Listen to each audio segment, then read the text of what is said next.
What up, internet? Is the Xbox Elite Series 2 controller good for fighting games? Let's find out.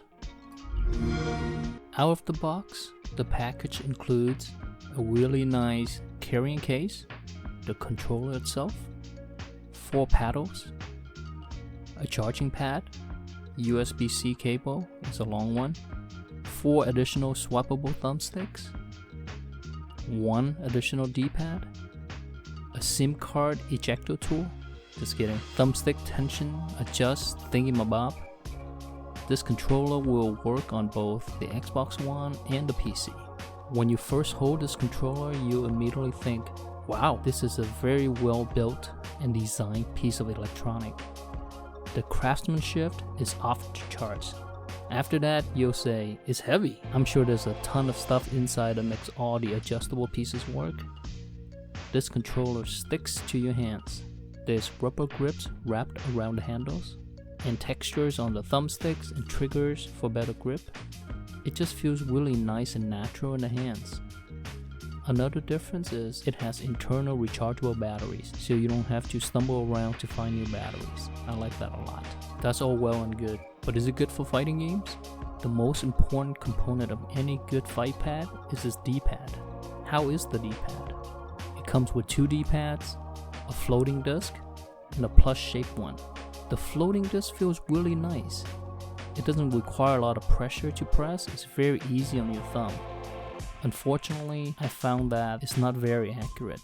I miss a lot of diagonal inputs, quarter, half circle, and full circle moves with it.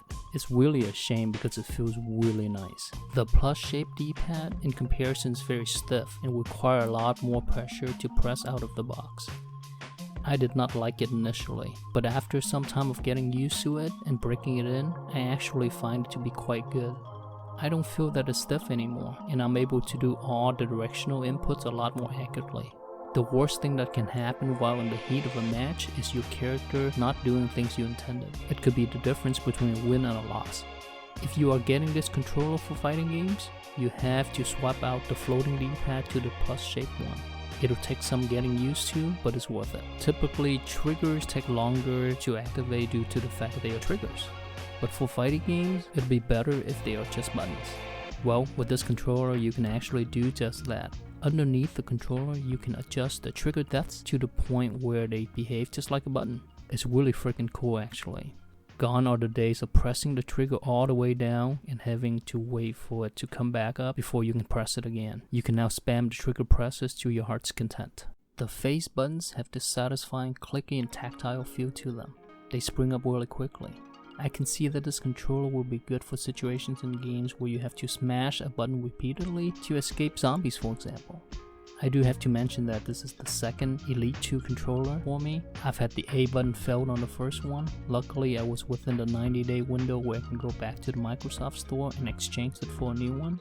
I bought a 3-year warranty for $20 just in case it happens to the new one. But so far so good for my second controller, fingers crossed. This controller has the ability to go wired or wireless. For most of the time, I can't tell the difference in terms of input lag. However, when wireless, I did notice that my input's not getting registered a couple of times during the 3 months I've owned it.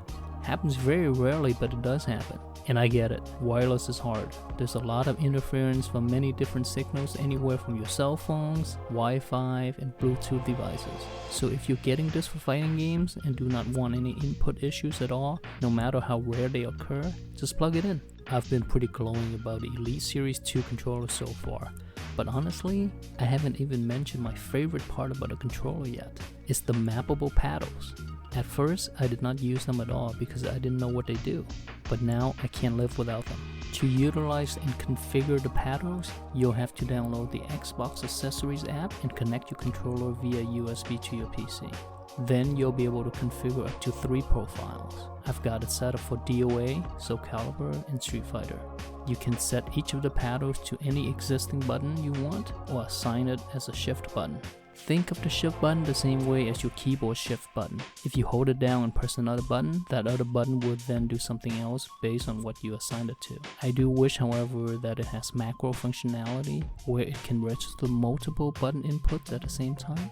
For example, in a lot of fighting games, you have to press X and Y at the same time to do a move. This is my DOA configuration. I set the top two paddles to D-pad left and right. This makes a world of difference for my Korean backdash. I'll show you what I mean. To do a Korean backdash, you'll need to do quarter circle back repeatedly. I have no problem doing this if my character is on the left hand side, but if my character is on the right hand side, forget about it. With the paddles on the Elite controller, I press whichever direction I want to backdash on the paddle in combination with pressing down on the D-pad. This helps my spacing game tremendously. Then I have the lower left paddle as block. This helps me cancel out the strings really quickly, and the lower right paddle is set to special.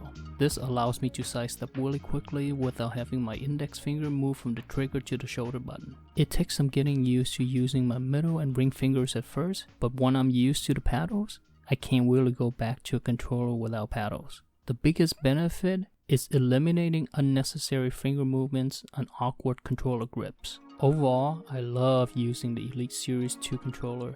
Aside from the hefty price tag, the only reservation I have with the controller is the A button failed on me the first time. I would recommend getting a 3-year extension warranty with your purchase so you're covered and you have peace of mind for the next 3 years if the store provides it. If I need to describe it 2 words, it would be tight and precise. It's the best controller I've ever used. It's my main pad for fighting games now and the foreseeable future, to be honest. I feel that if you have this controller, you won't need another pad for not only fighting games, but any game that uses controllers in general. And that's it. Thanks for checking out this review. Hit the thumbs up button if you find this review helpful. Let me know if you have any questions in the comments. Subscribe for more and have a wonderful rest of your day.